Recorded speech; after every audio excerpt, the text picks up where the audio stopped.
Hello, everyone. I'm Jim Garrison, and in the spirit of the trees, the spirit of living nature, with deep gratitude to all the generations before us that have brought us to the present moment, I want to welcome you to this session of Humanity Rising as we look at the world of the shaman and how the shamanic worldview and shamanic practices can lead all of us to a deeper and closer relationship with nature.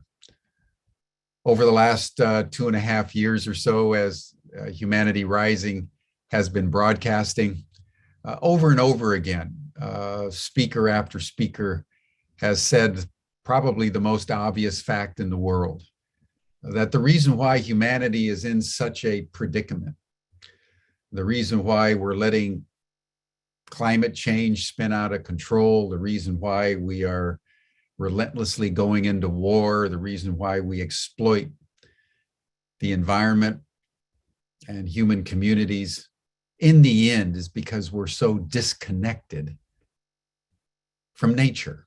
We're all suffering from nature deficit disorder. And that if we could just regain by remembering our connection to nature, we would be led back into the lap and the hands of the mother from whom we came, and we would settle into a whole new way of understanding who we are and understanding those aspects of the larger ecology that we now treat as enemy, whether human or animal or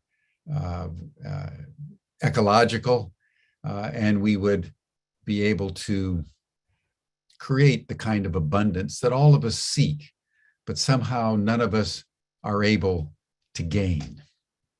And as the world situation spins further and further out of control, and the human race finds itself now as one of the endangered species, it's urgently important that we reconnect with the shamanic understanding, with the awareness that who the shaman has been since time immemorial is that individual who could speak both the language of nature and the language of society and bridge the human and the natural into a whole in which mutual understanding and mutual illumination was possible.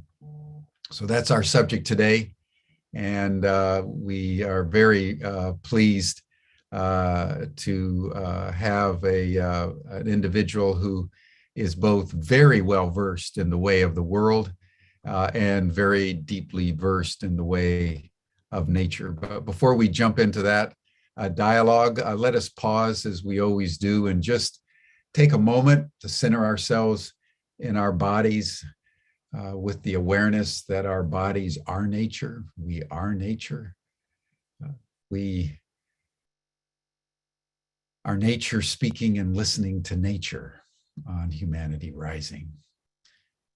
And let us center ourselves in our hearts, and through our hearts, let us breathe as one, and let us feel each other, and let us feel a sacred communion with everything that is.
Thank you, everyone.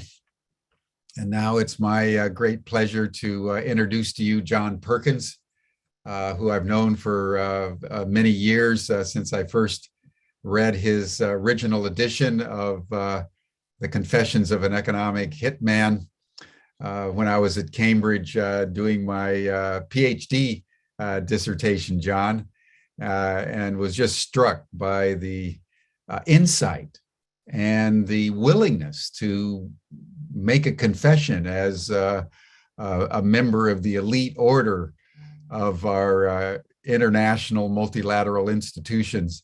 But John, very interestingly, beginning in the late 1960s, was down in the Amazon, talking to the indigenous tribes down there and meeting various shamans. And since that time, for over 60 years, John has carried both worlds, a deep understanding of the malignancy of the neoliberal economic order and the rapaciousness with which the current capitalist system treats nature, countries, peoples, communities, but also immersed in the depth of shamanic transmission of truth and wisdom, and has brought those two together through a number of best-selling books, his latest one, Touching the Jaguar.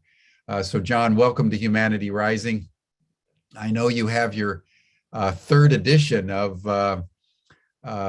Confessions coming out in February of 2023. So I thought, given the world situation in which we find ourselves, and given the fact that the shaman bridges both worlds, why don't we start today with just your update as you're going to be expressing it in your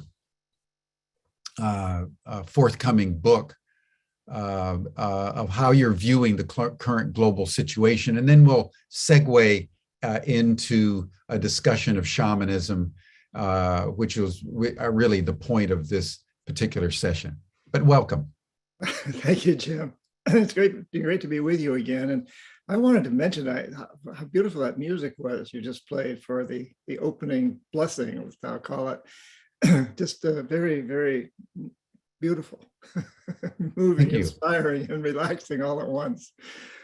The global situation today. Well, this third edition of Confessions of an Economic Hitman really deals with China and the fact that China has very shrewdly, it has this economic hitman strategy that's somewhat similar to ours, but the Chinese economic hitmen have learned from our failures and our successes.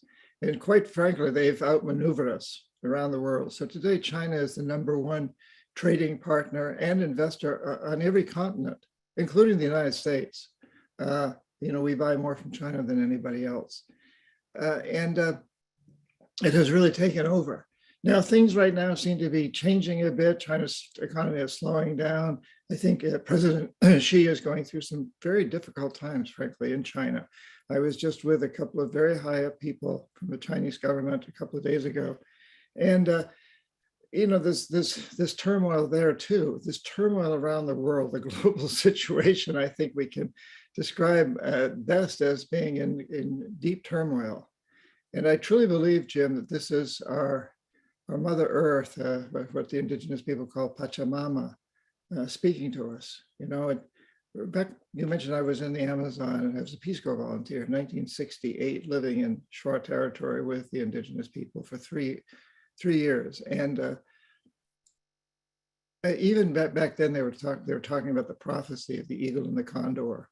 And there's so many prophecies around the world from so many different cultures that say that we have arrived, or back then they said we soon will arrive at, and now we have arrived at a time of tremendous turmoil, huge challenges and opportunities, where our planet, our living planet, is letting us know that we must change if we want to survive in a world that any of us would recognize.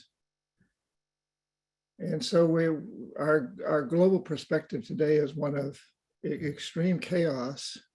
We see that throughout all the heat waves in Europe and the United States and elsewhere. the fires, the hurricanes, the tornadoes, the droughts, and the floodings and the droughts. And we see it in the turmoil in international politics and, in fact, in domestic politics in the United States, in Russia, in China. There's a tremendous amount of domestic turmoil as well as what's being created internationally. And they all kind of go together. And I've just talked about those three countries, but it's true throughout Africa and Latin America and so much of the world. This great turmoil, and it's a time of an awakening that we're getting the message that we must awaken and change the way that we perceive ourselves as successful human beings.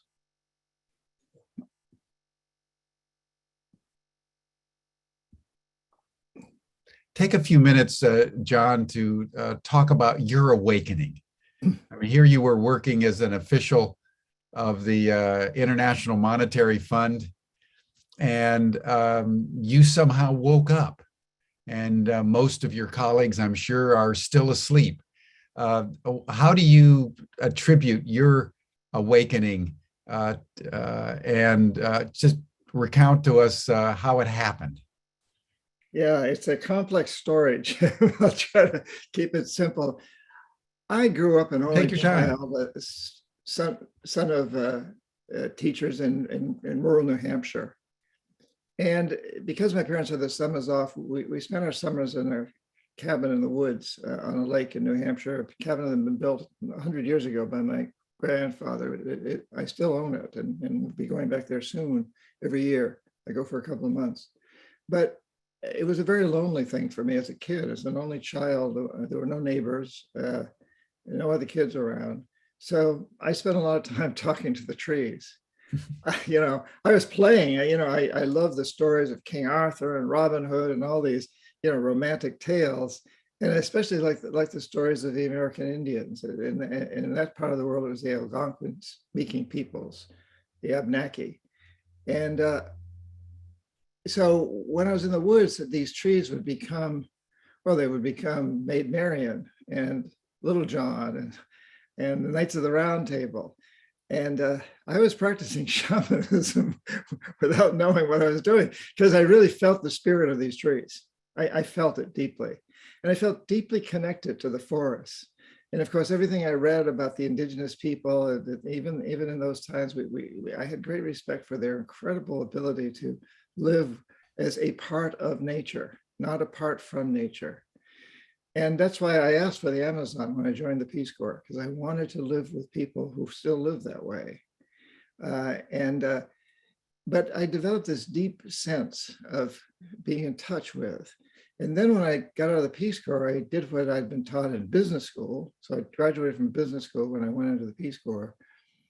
And we were taught in business school, and it's still taught in the World Bank and the others who I worked for, the IMF, still teach us that if you want to help a poor country, invest lots of money. Today it's billions of dollars into infrastructure programs.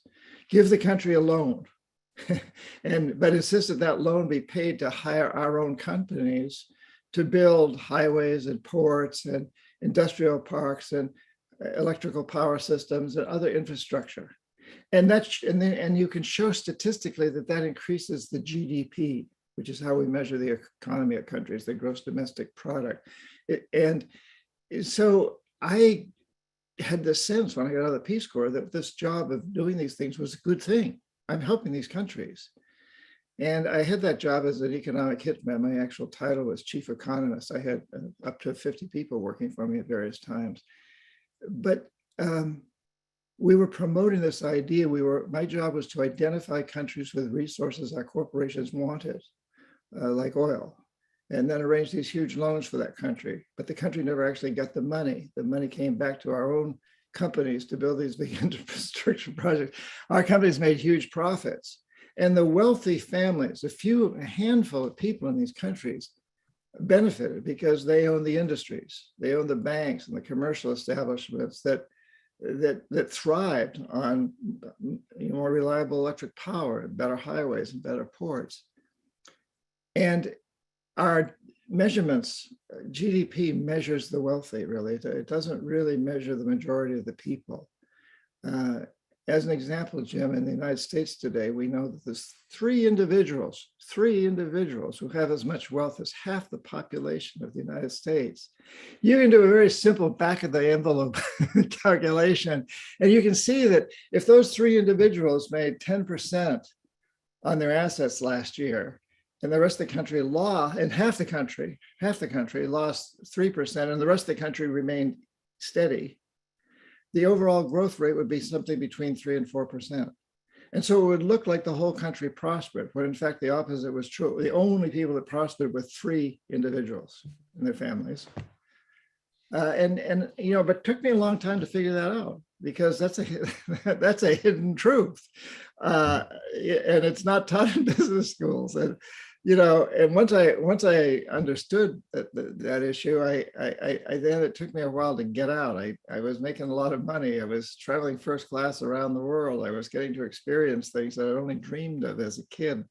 I didn't want to believe, but I knew to be the truth. And I think that's a common tendency, and the system is in a way set up to help us believe a misconception, a misperception. But, I had a couple of enlightening experiences where it really struck me that what I was doing was enslaving people with debt, and it was wrong. And after 10 years in that business, I finally got out and have devoted most of the rest of my life to trying to change that system. But I think part of why I finally saw what I saw was because I kind of went back to the shamanic teachings that I'd had during those Peace Corps years. And I went deep inside and asked some important questions of myself. And I sat out in nature, and I sat with those trees that I had grown up with as a kid, still in that same forest in New Hampshire. And I got the message, this isn't right. Well, what you're doing is a crime. It truly is a crime.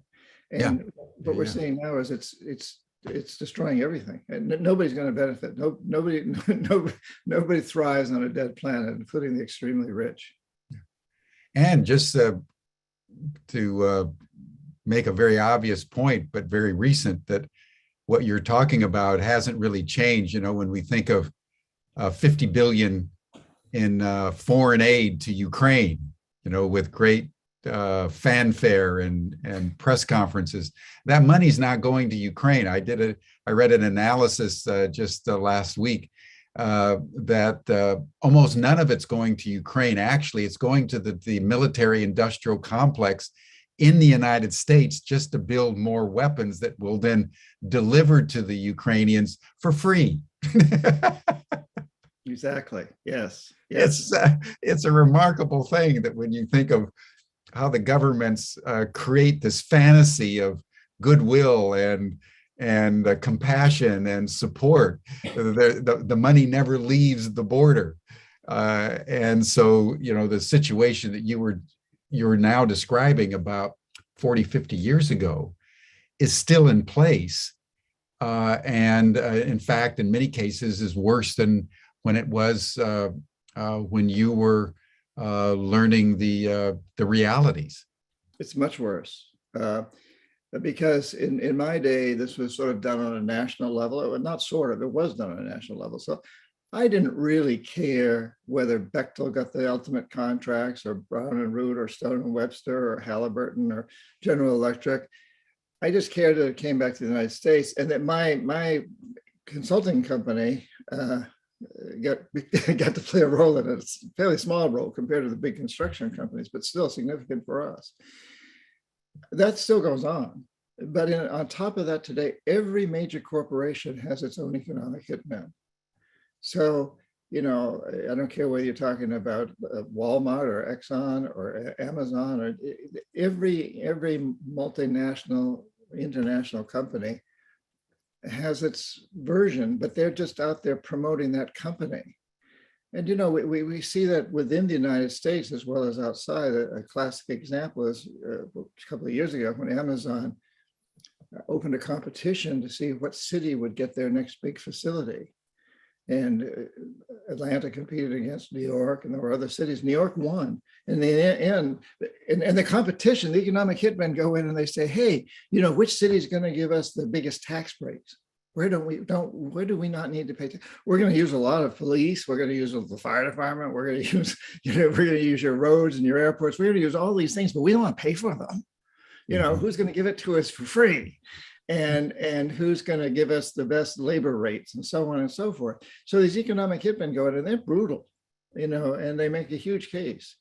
And so that happened right here in the United States, but it also is happening constantly overseas. So whenever a major industry wants to build a new plant, let's say in Asia, it has Philippines competing with Indonesia, competing with Thailand, and this competition. And this goes on throughout Africa, throughout Latin America.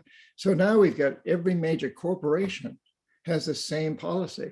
And a lot of their economic hitmen are former senators from the United States Senate or House of Representatives. So people that don't win the next election or decide to drop out, they get huge contracts to be advisors or lobbyists or whatever they want to call themselves. They never call themselves economic hitmen, as I did. I was chief economist. It's economic advisors.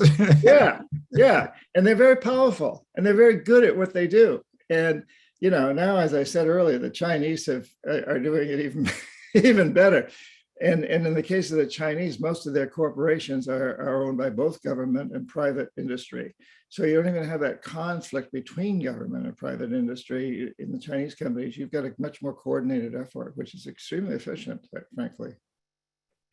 And do the Chinese, for example, that, as you indicated at the beginning of the program, are really becoming the economic giant around the world, how would their policy formation differ from sort of the classic economic hitman policy that's characterized the United States and the multilaterals? Yeah, I think it's fair to say, Jim, that they are the number one economic power around the world today. They may not have the largest economy when measured by GDP. The United States still does. They're second, but they have more influence. They have more investments. They have more trading throughout the world. And let's face it, our whole green revolution depends on Chinese companies. They own the majority of the lithium and cobalt mines around the world. They really have control over resources that are needed in solar and wind and all the alternative energy sources that we're looking at. How do they differ? It's the same basic strategy. And it's a strategy that I talk about in my book as being founded on 4 pillars. And there's the pillar of fear. You put fear into people of the other. So the Chinese will we used to put fear of people. Our big thing was fear of Soviet Union, of communism. They're telling people, be fearful of us, be fearful of the United States. Look at the horrible things the United States has done in Afghanistan and Iraq and Vietnam and so on. So there's fear. And then there's the anxiety over insufficiency. So the economic hitmen, all these countries will go and say, hey, you're poor, you don't have enough of what you need. Let us help you get more of what you need. And then there's the debt. So how do you get more of what you need? You go into debt. You borrow money from us at high interest rates, as you point out, what's happening today in Ukraine. And so borrow from us, and then you'll be beholden to us, of course, and then we'll be able to go after your resources. And the 4th one is divide and conquer. So hey, these people are your enemies. You got to work on dividing and conquer. So these are the 4 pillars, and the Chinese are using all of them very, very effectively. But the major difference is in perception. And Jim, one of the things that shamans taught me years ago, and still do, is that perception determines reality. So when you think about it, there's no United States, there's no China, there's no religion, there's no culture, there's no corporation until we perceive of it. And when enough people accept a perception or codify it into law, it has a huge impact on reality. So the perception that we used to sell, and still do, economic hitmen still do, I don't anymore, but there's 2 people out there doing it, is, hey, if you want to have prosperity in your country, accept these huge loans from us, the United States, or the World Bank, which is pretty much run by the United States, and hire our companies to build big infrastructure projects in your land, and accept neoliberalism, this economic policy that's promoted by the World Bank and the IMF. I can talk more about it in a minute if you want to define it better. But accept neoliberalism, which is an austerity measure for these countries, and it really benefits the wealthy and hurts the poor.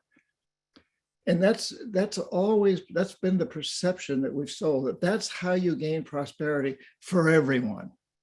And of course, as I mentioned before, it isn't for everyone. It does increase GDP when they do these things, but only a few benefit. Now, the Chinese perception that they're selling the world, and I'm generalizing and paraphrasing, of course, here, I'm trying to boil it down to as simple as I can, but the Chinese perception is very similar in that it says, if you want to have a prosperous country, take loans from us, hire our corporations to build big infrastructure projects on your land, and become part of the new Silk Road, an international trading network that they're building across the planet very successfully. And we will not insist on any sort of thing that's close to neoliberal policies. We will not demand anything of your governments. We don't care whether you're a democracy or a dictatorship. We don't care how you run yourselves. That's up to you.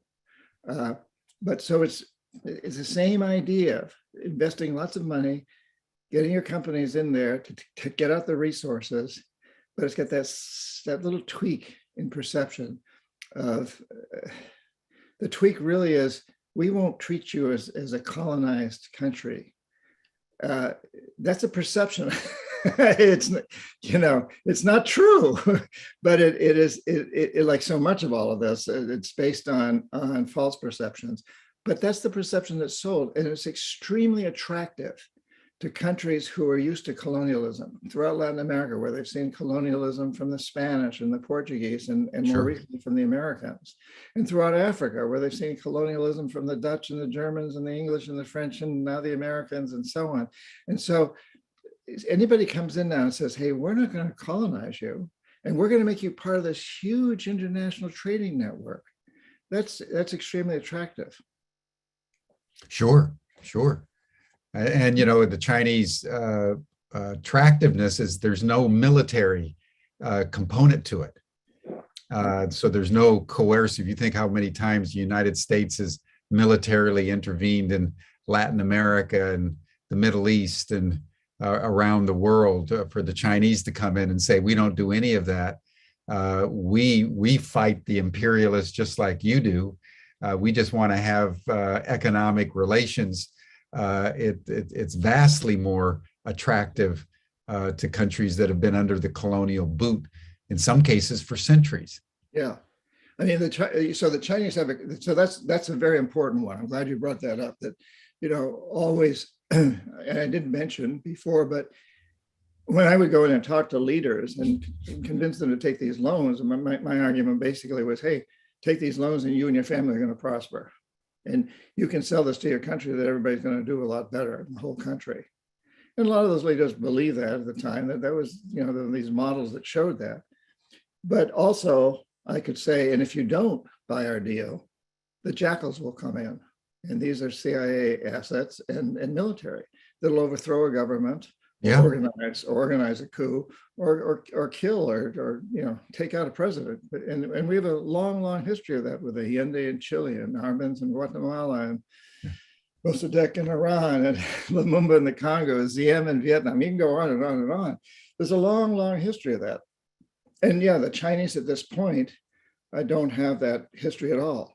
But what the history that they do have and that they can sell to the world is that since 1976, a very short period of time, they had economic growth of that averaged 10% a year for 30 years. They brought almost 800 million people out of dire poverty. Nobody else has ever done anything close to that. And during that same period, from the mid-70s till today, The United States has not had an increase in the real average wage when you account for inflation. The real average wage has not increased in this country since the mid 70s. At the same time, the middle class has gone from roughly 60% of the population to 50%. So the Chinese can sell. I mean, if you're the leader of Nigeria or Ecuador or any other of these countries, you can look at these two models and you say, well, wait a minute, one of them seems to work really well and the other one doesn't. And on top of that, we can't even claim to be a democracy anymore. You know, I mean, people laugh at it. I'm headed to Ecuador in 2 weeks, and I was in Latin America this last winter, and and people are saying, hey, if you guys are a democracy, we don't want it. Exactly. You're dysfunctional. You're a president that tried to overthrow, that to try to perform a coup. We don't want that. We've had that. That's not what we're looking to have now. So China has this other very, very attractive historical pattern that's emerged since Mao died in the 70s. Well, and just to dwell on this one more point, then we'll shift to the more shamanic aspects of the conversation. I think this is one of the unintended consequences of the war in Ukraine. As everyone knows, I take the position on Ukraine that it was the US relentless march of NATO to the east that the Russians felt as an existential threat until they finally were going to take over Ukraine. And that's when the Russians struck back. And one of the consequences that is now unfolding is an alliance now of Russia, China, India, Iran, Saudi Arabia, Brazil, and other countries against the US and Europe. And so I think we're in a world situation in which this Chinese message that it's time for all of us formal colonial countries to come together and really stand up against the Americans and the European colonizers. I noted that Putin was in Tehran yesterday and was speaking about the importance of Iran joining Russia, China, India to resist the US imperialists and support the Russians standing up to the Americans in the Ukraine. So, what you're talking about is, I think, broadening from just a Chinese message to the beginnings of a coalition that have as their intent an attack on the US dollar. Because the strongest performing currency in the world this year has been the ruble, as now the Russians, the Chinese, and other countries are saying that they're going to begin trading not in the US dollar, but in other currencies like the Chinese or the Russian currencies. So there's a major shift in the geostrategic, I would say, tectonic plates around the world as the conflict in the Ukraine unfolds. What's your view on that? What would be your comment on that, this new alignment of opposition to the United States? Well, yes. First of all, I don't want to let Putin off the hook. What he's done in Ukraine is unforgivable, in my opinion. Whatever the motivation behind it, whatever mistakes we all made, it's as unforgivable as what we did in Vietnam and Iraq. Those are all unfair. That's just violating the sovereignty of another country. Just should not be part of the human existence. And unfortunately, it has been throughout all of our history. But it's time to change. But I agree with you that I think that so much of the world is tired of the old system, the neoliberal system of the United States and Europe. But what really emerged through the Bretton Woods conferences in my home state of New Hampshire in 1944, at the end of World War II, when the World Bank and the IMF were founded. And it was always founded on the old boys club, basically, the old colonial, the new and the old colonial powers of Europe and the United States basically have always controlled these institutions, the IMF and the World Bank. And they've given themselves very special privileges in that process. And they've used that to exploit much of the lower income countries that have the resources that they want. So there's a tremendous amount of resentment. There's no question about it. It's very similar to the resentment that we in America had back in 1774, 1775, when we decided that we no longer wanted to be under the thumb of the British Empire. And we've seen this over and over. So yeah, so these countries are now coming together, and there's a lot of sympathy in Latin America and Africa and parts of the Middle East and Asia, even those that haven't officially sided with China and Russia and the BRICS or people, which is Brazil, Russia, India, China, and South Africa. Even those who have not officially sided with them, there's a lot of sympathy for what's going on there. And again, I can't in any way justify the terrible brutality of what Russia is doing in Ukraine. It's unforgivable, frankly. But it is understandable to a certain degree. It's one thing to forgive and not forgive, but another thing to understand. I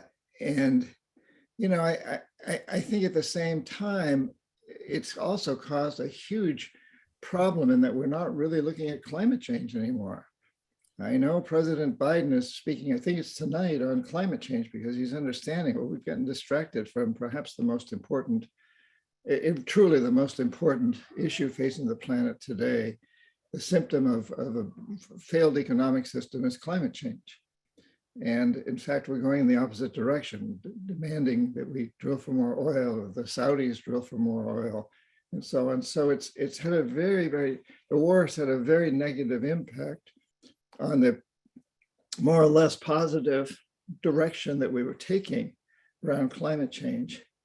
And that brings up another point, Jim, I wanted to make that I hadn't before with China, with all this incredible growth that it's had and bringing all these people out of poverty.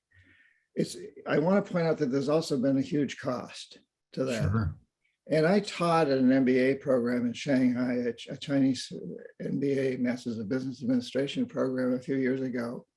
It was interesting to me that these students who were extremely bright and are being prepared to be the leaders of China in the future, they talked openly about how China had created an economic miracle since the 70s.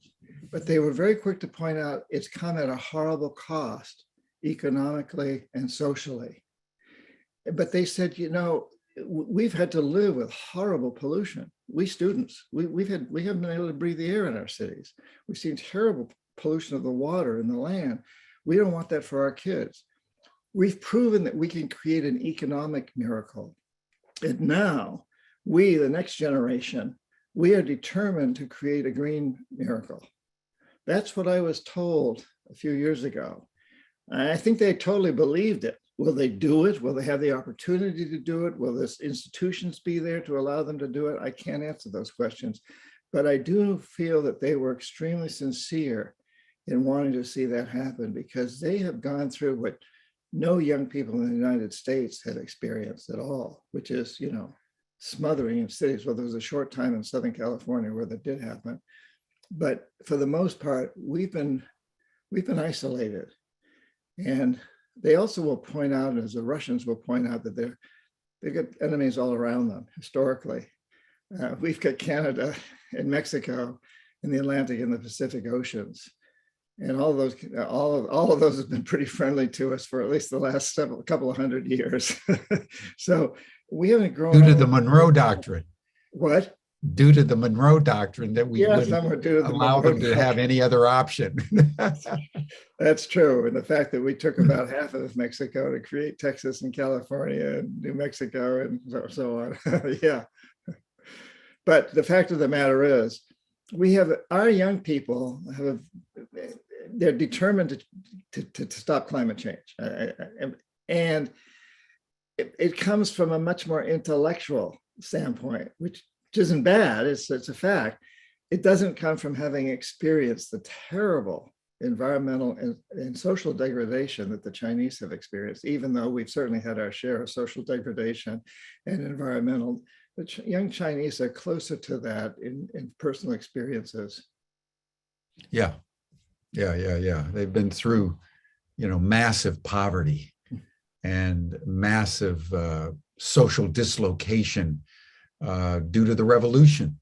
Mm-hmm. It's estimated that Mao was responsible in one way or another for upwards of 40, 50 million people dying of starvation from the Great Leap Forward and what happened in Tibet. And, the Chinese have suffered very, very greatly. And as you pointed out, so have the people that have been the victims of neoliberalism. And so, the Chinese message has a double depth, I would say. And, it would probably be, you had mentioned a few minutes ago about saying something about neoliberalism. I think it would be worth just sharing your perspective of what it essentially is and why it is so damaging to people and planet. Because that's the prevailing economic system around the world. Yes. To a large extent. Yes. It's created what economists are increasingly calling a death economy. Yeah. An economic system that's consuming itself into extinction. It's based on the idea that the goal is to maximize short-term profits, regardless of social and environmental costs for businesses, and for individuals maximizing our materialistic, our materialism, basically. And it's failing us, and it really hit the ground running in 1976 when Milton Friedman won the Nobel Prize in economics. And he made that statement: the only responsibility of business is to maximize short-term profits, regardless of the social and environmental costs. And neoliberalism then says that in order for that to happen, we reduce taxes on the rich and we reduce social benefits on everybody else. That's one of the things. And we drop government controls, laissez-faire. We let businesses basically run themselves. We don't try to impose rules around social issues or environmental issues on them. And so neoliberalism is very, very strongly favors the wealthy and the owners of industry. It includes the idea of trickle-down economics, that if the really wealthy, the top of the pyramid does well, everybody else is going to do well. Well, that's been proven to be completely false. It's the opposite. The rich have gotten richer, as we all know, and everybody else has gotten worse off, as we all know, in the United States, which is the biggest practitioner of neoliberalism. So that's, in a nutshell, neoliberalism. And as it's spread around the world, it's spread by something called the Washington Consensus, which is essentially the IMF organizations, the World Bank, the IMF, and the U.S. Treasury Department, and some of the offshoots like the Asian Development Bank and the Inter-American Development Bank, which are all part of that same system. Yeah, exactly. So, John, thank you for that. That's our world, everybody. that we're all in and we're being victimized by, we're participating in. One way or another, this is our world. And yet within this context, John discerned a shamanic pathway. So let's shift, John, to your journey, and let's go back to the late 1960s and 70s. Tell us, like you did with becoming an economic hitman, tell us your journey about how you became a shaman, how you developed in your own psyche and soul a yearning for the shamanic pathway. Thanks, Jim. As I mentioned earlier, I had a yearning to learn about indigenous people, And I think to a large degree, what we're really talking about here is the indigenous attitudes. Yeah. And I want to be clear that I don't idealize individual indigenous people. There are crazy ones, there are brutal ones, psychopathic ones, and there are brilliant and wonderful and generous ones. They're human beings. What I do idealize is their dedication to the long term. And in all these indigenous cultures throughout the world, and in fact, we all come from cultures, for most of our 250,000 years or so as human beings, we've lived in cultures that always planned for the long term, took care of their kids and took care of the environment around them. They see themselves today, indigenous people do, as they have throughout history, as a part of nature. We in the last several thousand years, and particularly in the post-World War II decades, have to find ourselves as apart from nature, superior over nature, human superiority. And that's a big difference between the indigenous culture's traditional way is a part of nature, not apart from nature. Within that context, you have the shaman who deals with perception. And so for me, I was really, as I went into the Amazon, I was very impressed by this philosophy of long-term, of what I'd seen in the indigenous people in North America until the Europeans came. There'd been this always this aspect of, yes, let's rejuvenate nature. Let's move on. Let's let our old villages deteriorate back into the forest, and let's move to a new site where we haven't decimated the animals and nature, and the old site will grow back. Then, as I was there deep in the Amazon, living with the Shuar people, indigenous group called Shuar, I got very ill.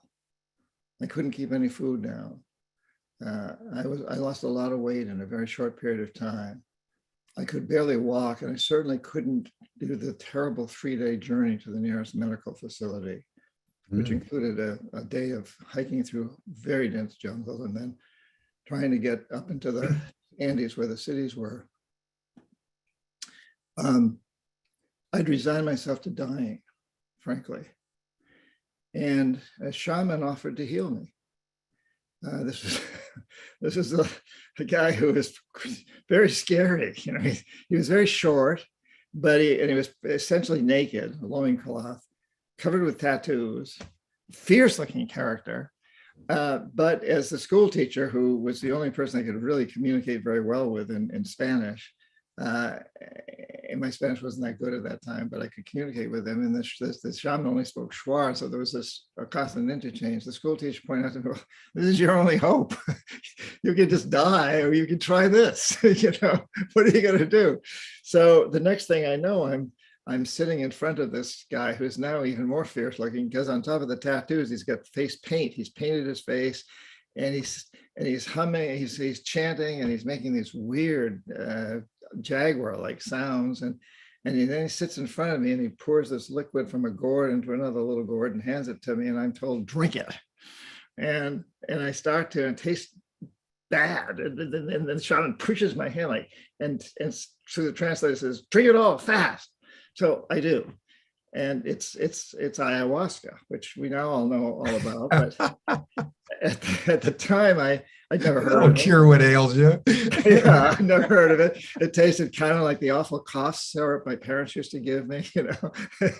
I drink this stuff, and before I know it, I'm seeing these strange colors and these strange things. And I think it would have been terrifying if I wasn't already terrified. And I start vomiting, but there's no food in me because I haven't kept anything down for days. So I'm just vomiting air. But what I'm seeing is these snakes and bugs and strange animals coming out of my mouth and hitting the ground and turning into roots that become trees. and I'm so far gone at this point that I'm just kind of like, this is pretty interesting. And meanwhile, this guy's chanting away and so on. And eventually, though, I saw that, that I was, whenever I ate the food that they served me or drank the drinks that they served me, I would hear my mother's voice saying, "It'll kill you." And in the Amazon, people don't drink water from the rivers because the rivers, they know the rivers have organic matter, dead animals, dead trees. It's not safe to drink the water. So the women make a kind of beer by chewing manioc root and spitting it, and it ferments into a kind of beer. And I was drinking a lot of that because I have to rehydrate. I'm throwing up, anyway. And the food, there's some weird food, swarming white grubs that are alive. And it's just, I don't even, people don't want to hear about it. And every time, but I didn't have any Cliff Bars. I didn't have any Perrier. So, but every time I drank this spit beer or ate these squirming white grubs, I'd hear my mother saying, "It'll kill you." At the same time, on this shamanic journey I'm on now, I see that the Shuar are incredibly robust. I mean, the men are all built like Tarzan, and the women are, well, I was in my early 20s, so women were looking really good. And some of them live to be extremely old. If they don't die in a hunting accident and are bitten by a snake or something, they live to be very old. So on this one night, I saw that it wasn't the food and drink killing me. It was my perception of the food and drink. And after that, I recovered very quickly. And the shaman came up to me, and as payment, demanded that and this is a society that didn't have currency. Everything was barter, and I had nothing to barter. I didn't grow food or hunt animals. So he demands that I become his apprentice. Well, Jim, it's 1969. I graduated from business school. I have no desire to be a shaman. I didn't even know what one was until this point. And there was no future in shamanism in those days. But he saved my life. So what are you going to do?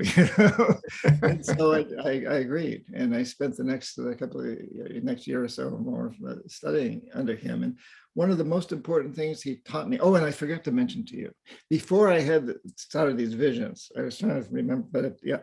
So I'm in this trance state and I've been vomiting and so on. I got my eyes closed and I see this amorphous shape in front of me. And the shaman says to me, and it's translated, "Touch the jaguar." It's the middle of the night in the middle of the jungle. And I look all around me like, "Oh my God, where's the jaguar?" Like, "Oh, yeah. Where's that jaguar? I got it right here. Here's a jaguar." I'm looking for this jaguar. But he says, no. And again, translated, "Close your eyes, see the jaguar and touch it." So I closed my eyes and this amorphous shape shifted into a jaguar. And I touched it. And that's when I had this realization that it was the food and drink that was my perception of the food and drink, not the food and drink that were killing me. And so when I started training with him, that was the first thing he taught me. You got to touch the jaguar. He said, whenever there's something that's getting in your way, that's causing you to be somehow that you don't want to be or holding you back from doing something you want to do, you got to reach out and touch it. Because if you run from it, it'll chase you. But if you touch it, it'll help you change your perceptions. It'll give you energy. And so that's what I had done. I touched this jaguar of the food and drink are killing me, changed that perception to, no, they're not. They're making the Shuar really healthy and robust. I guess they can do that for me too. And as I later traveled around the world, I studied with shamans in Indonesia, in Iran, and Egypt, and a number of other places. I found that that's a common shamanic belief, that our perceptions mold our reality. And it's psychotherapy, it's marketing, it's politics. It's human. It's the most powerful thing we humans have. And so we're at a time now in history where we need to apply that shamanic approach to transforming a death economy that's based on short-term maximization of profits to a perception that's about, to be successful as a human, as humans, we need to, our goal needs to be long-term benefits for all life. And that's what should be running our corporations. And it does tie in, incidentally, with conscious capitalism, with the Green New Deal, with some of the benefit corporations. We're seeing it take hold. It's just a matter of changing perception. And again, that's what the Chinese have understood so well in just slightly tweaking the perception that their economic hitmen sell to the world. Mm, mm. So you ended up spending a couple of years as an apprentice. Yeah, I spent 3 years in total in the Peace Corps. I extended it's 2 year assignment, but I extended for a year. And I also spent most of the last year up in the Andes with Quechua shamans. So yeah. And then what happened? Then you came back to the States, but you had been immersed in the shamanic pathway by then in a way that had become indelible in your character and personality. Yes. Because you were actually perceiving the world differently when you came back. Well, I was perceiving parts of the world differently, but I'd still had this very strongly steep background in business, and I was recruited by this big consulting firm to become an economist, and very quickly chief economist, and was told that, the way we help poor countries, lower income countries, is to invest lots of money in infrastructure. Give them loans that hire our companies to build up their infrastructure, and that helps the country. So I believe that. So you became an economic hitman after your shamanic experience. Yes. I went from business school to the Peace Corps, and I came out of the Peace Corps and went to become an economic consultant. Yes. Gotcha. Yeah. Gotcha. And the belief that I had for a number, I only did that job for 10 years, but for probably 6 or 7 of those years, I believed that I was doing the right thing. And then once I understood that it wasn't working, that GDP was not a good metric, I was kind of stuck in the system. I'm making a lot of money. I'm traveling around the world. I'm having a great time. And I was seduced into the system. It took me a couple of years to really break free. But that explains why you could see, because the doors of perception had been opened, right. And eventually you could see the reality yes. Much more deeply than the appearance and the seduction of first-class 5-star hotels and a massive salary and so forth and so on. So that the ayahuasca journey and the shamanic training had worked its effect at a very deep level. Right. And yeah, and I'd lived with what I considered poor people during my Peace Corps years. And poor because they don't have any currency. When I first joined the Peace Corps, I knew I was going to be living with the Schwa. I did some research, and the World Bank classified them as some of the poorest people on the planet. When I got there, after I got through all this process, I saw that they were extremely prosperous people. They don't have money. We can't measure their prosperity, but they had really good. They had everything they needed in life. And they were very happy and close to their families. Now that's changed a lot. It's changing. I still take people there I'm going there in 2 to 3 weeks, less than 3 weeks. And again in December. In fact, if anybody wants to join me, go to my website, johnperkins.org, and we've got a trip coming up in December into this very region, actually further out now, because the frontiers kind of moved further up, where we could spend time with the Achwa, who at the time I was living with the Schwa were untouched. They were uncontacted people, basically. There were a few missionaries had been, and now we go out and spend time with them. It's a fascinating trip. I'd invite people to join it. Just go to johnperkins.org events. And in any case, I think I had seen the lie. I had seen that poverty is one thing, but to define people as impoverished simply because they don't buy into our system or are part of our system is a lie. And I'd also seen that these big hydroelectric dams and the highways and the things that we take as big economic benefits were destroying the environment. I'd seen the bad things that they were doing. And I know that there's a lot of people in the World Bank today and the IMF and So, and these big corporations doing kind of things that I did and believing that it's the right thing still, because they haven't seen what I saw. And our education system really supports this neoliberal system and defines anything as bad that doesn't support the neoliberal system. And it's also extremely seductive, and it's hard to get out of it. Yeah. Diane Winhill is asking, when did you break free? Do you ever remember a moment when all of a sudden you broke free? There was a moment, and it had been building up. I'd been going through this process. I tried to quit several times, and each time I was sent into what today we'd call HR, and in those days we called the personnel department. A psychologist sitting there looking at me saying, "Don't you realize, young man," because I was pretty young at the time, you've got an amazing job. You're chief economist at this major, you wouldn't want to leave here. What would you do? And besides that, you're really doing good work. Just read this report from the World Bank, and it was easy. And at the same time, and incidentally, you've got an assignment coming up in Tehran. And I loved Iran at the time. This was before the revolution. I was working for the Shah, and I didn't know how bad the Shah was at the time. But on your way, why don't you take a week off and at our expense spend a week in Paris or Madrid or someplace. So the seduction that went on, But then I took a vacation, and I rented a little sailboat in the Virgin Islands. And I sailed to St. John, Virgin Island, and anchored in this little cove. And I rowed the dinghy ashore late one afternoon and climbed this hill to the ruins of an old sugarcane plantation. And I sat up there surrounded by beautiful bougainvillea in this remarkable looking ruins, stone ruins. And I think I had a couple of beers with me, and I'm looking out at the sun setting over the Caribbean. And it's very idyllic. And I'm thinking, God, this is just gorgeous.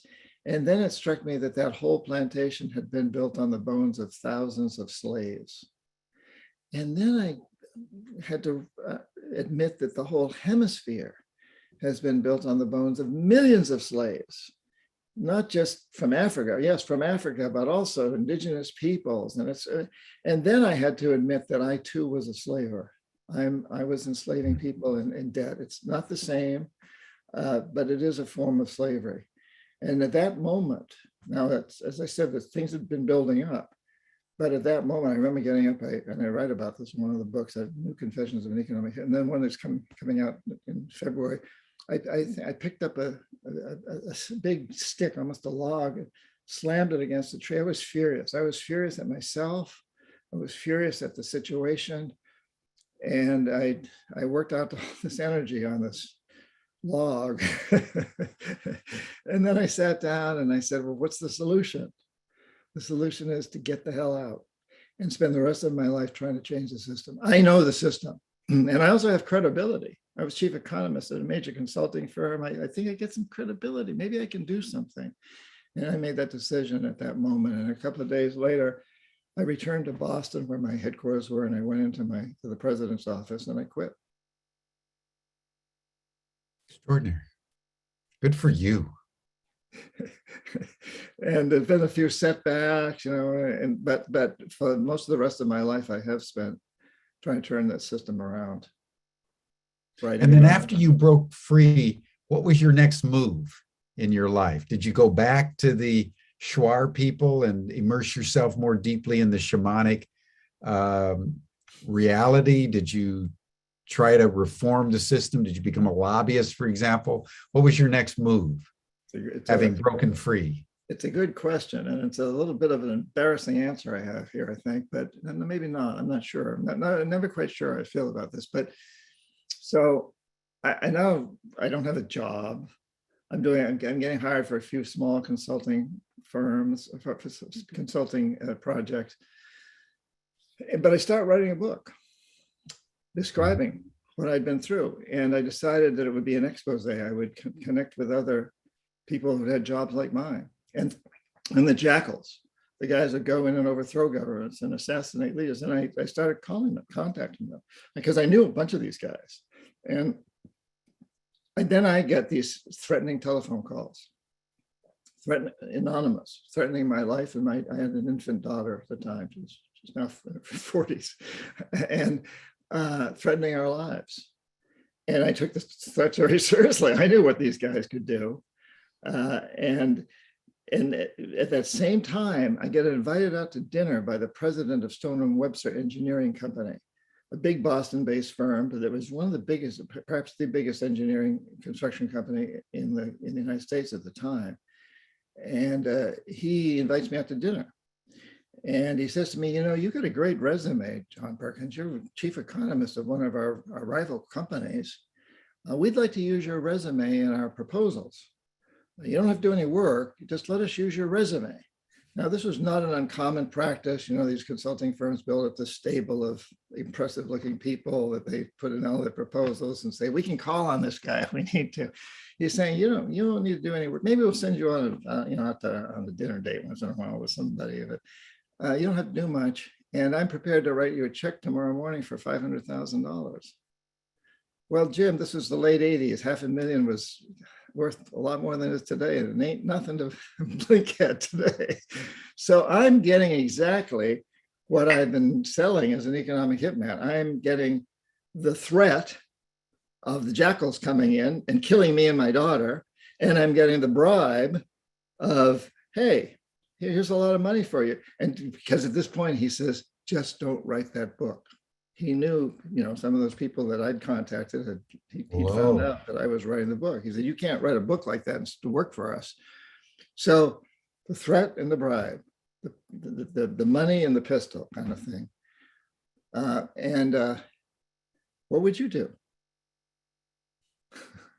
I took the money, and, I knew that my daughter was at risk and I was at risk and my whole family was at risk. And I have to say, in my own defense, I didn't go out and buy fast cars or big mansions or something. I went back to the Amazon. I invested the money in creating the nonprofit Dream Change that eventually created out of that the Pachamama Alliance, who probably some of your viewers are aware of. I'm one of the co-founders, along with Bill and Lynn Twist. And I started writing books about shamanism. So I wrote 5 books on shamanism. Now, Stone & Webster was happy having me do this. They actually thought that was probably a good thing because I'm portraying something that's interesting about these countries. But I didn't write the book. So, and I continued, not only did I get the $500,000, but I got a monthly consultant's fee also. And so I'm going back to the Amazon now through the nonprofits. I'm taking people back in to learn from the Shuar. They'd invited us, the Achwa that invited us. They said, we want to help teach your people that the only way to save these rainforests is to change the dream of the modern world, to change the perception of the modern world. They knew that their lands were being threatened by oil companies and mining companies and roads, construction companies, and beef, cattle. But they understood that the real threat was not any of those. It was the people who demanded those things. My people, who wants oil, who want beef, who want minerals, And so they said, the only way we're really going to ultimately save these forests and the planet as we know it is to change the dream of your people, change the perception, that old shamanic perception. So that's what I've devoted my life to ever since then. And then after on 9/11, so I don't know, do you want me to skip ahead? So I want to get back to writing the book, finally writing the book.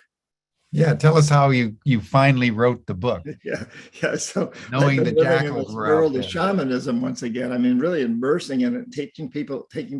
I taught shamanism at places like Omega and Esalen and many other places, and then on 9/11, I was in the Amazon with a group of people that I'd taken in with the Shuar. And when we came out, I flew up to ground zero. And as I looked into that smoldering, it was still a smoldering pit, I knew that I had to write the book. Not that I could see a direct connection, but I had to write this book and expose what I knew. But this time I decided I wouldn't tell anybody I was writing it. And I wouldn't write an expose. I wouldn't contact others. I would write a confession, a totally personal book. And even though I'd written 5 books, had 5 books published on shamanism, I knew that you're supposed to write a proposal, get an advance, and write the book. I didn't do that. I decided I'd write the whole manuscript, beginning to end, by myself in secret, and then get it in the hands of a good agent in New York. And I figured that once it got out into the publishing world, it was my best insurance policy, because anybody who might want to see me killed, like the alphabet agencies, CIA, FBI, NSA, those kinds, they would know that killing me was the wrong thing to do, that would make me a martyr. It would sell a lot of books. So, you know, the difference is between letting people know that you're going to write a book, or threatening to write a book, or threatening to be a whistleblower. That's very, very dangerous. Or just having all the information you need and then blowing the whistle makes a big difference. So that's when I then wrote the book. And it became an international bestseller. Well, it was rejected by 39 publishers. And there again, perception, you know, imagine 39 rejection letters. It's like, hey, but I learned perception is everything. So, I get this letter from Penguin. Oh, well, that editor probably had a fight with her husband at breakfast, was just in a really bad mood, threw everything into the rejection pile.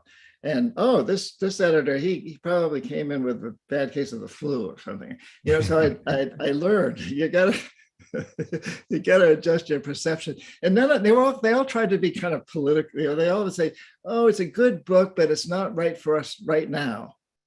You could try again in a year or 2 if you want." So I would buy into that. Well, yeah, I mean, I'll keep this file and we'll go back. And I had an agent who was helping me through this process. And then the 40th publisher published it. And yes, it went to the New York Times bestseller list, stayed there for 38 weeks.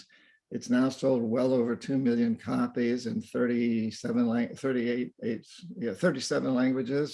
languages. Just kidding, we just got another one.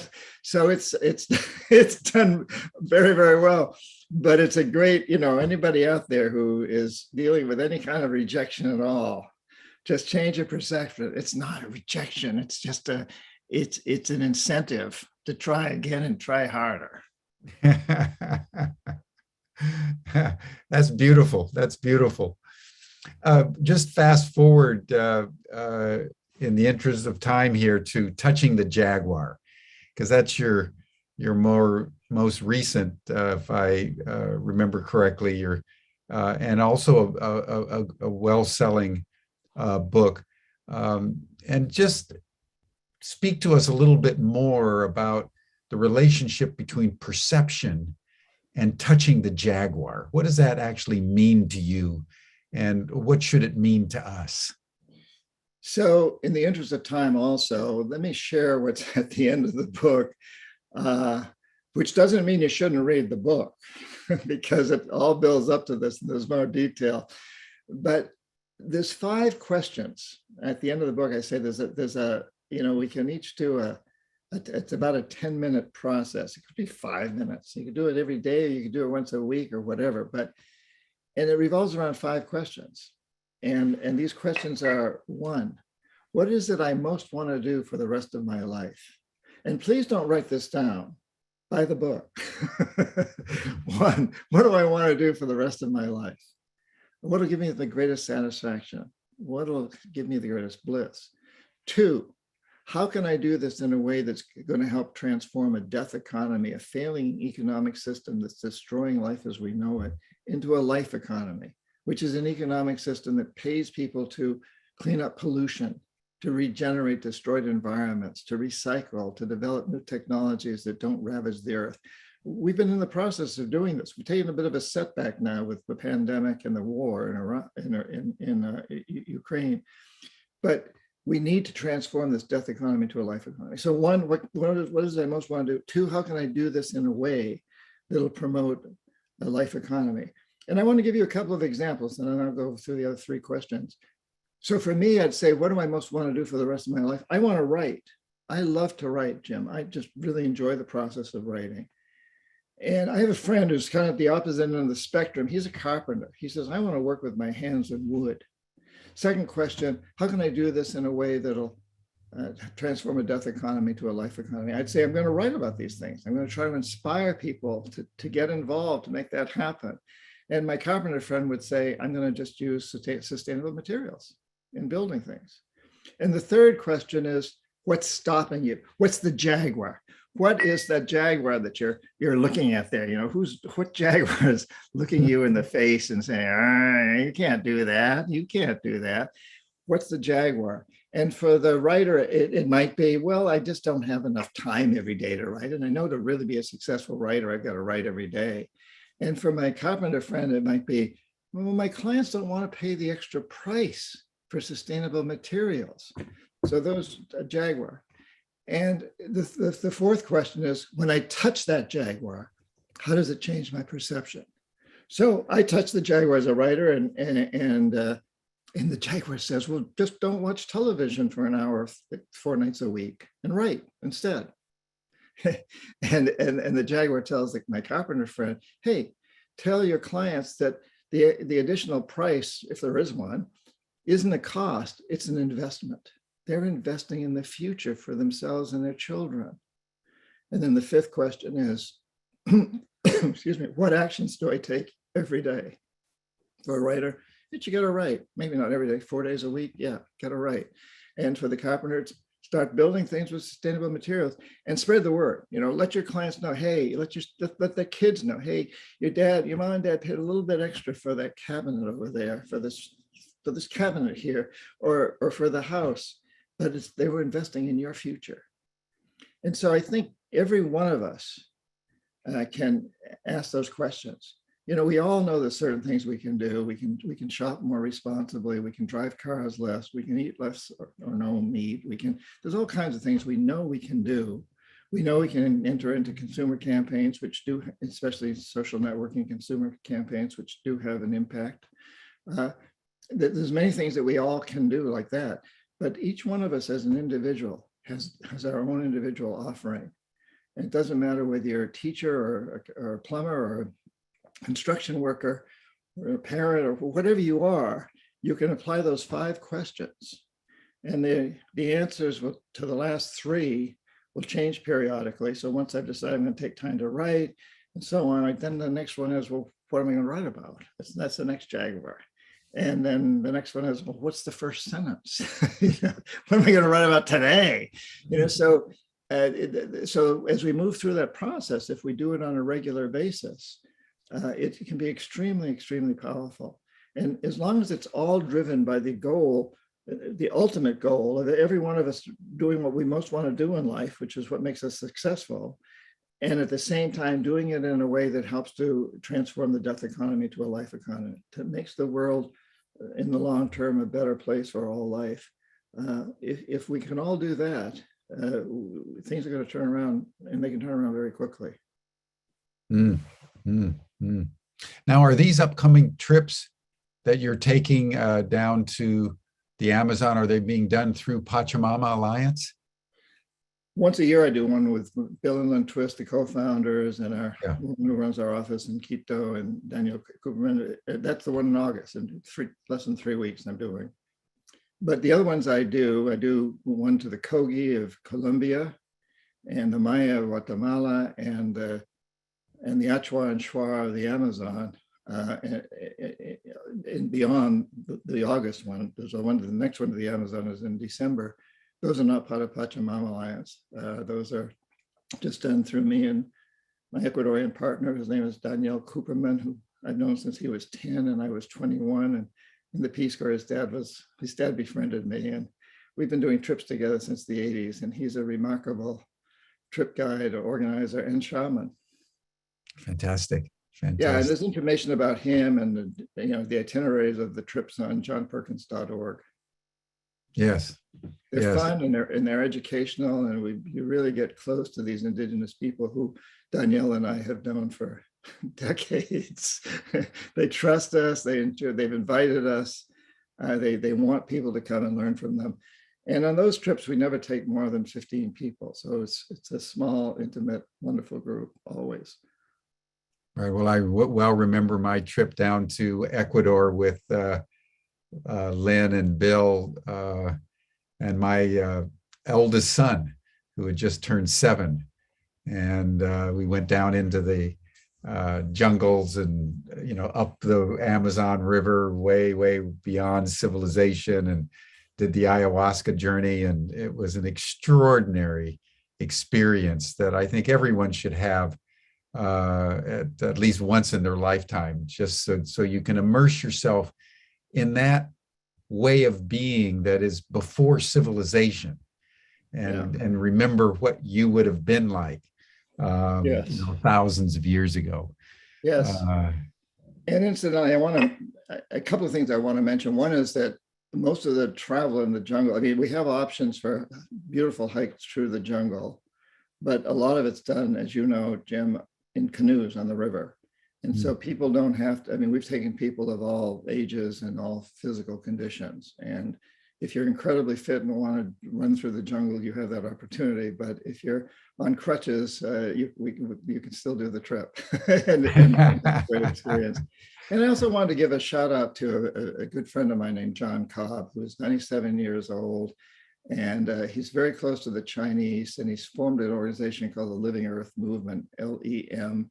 And you can Google them and go to their website. And John has been working very, very hard to build a bridge between China and the United States.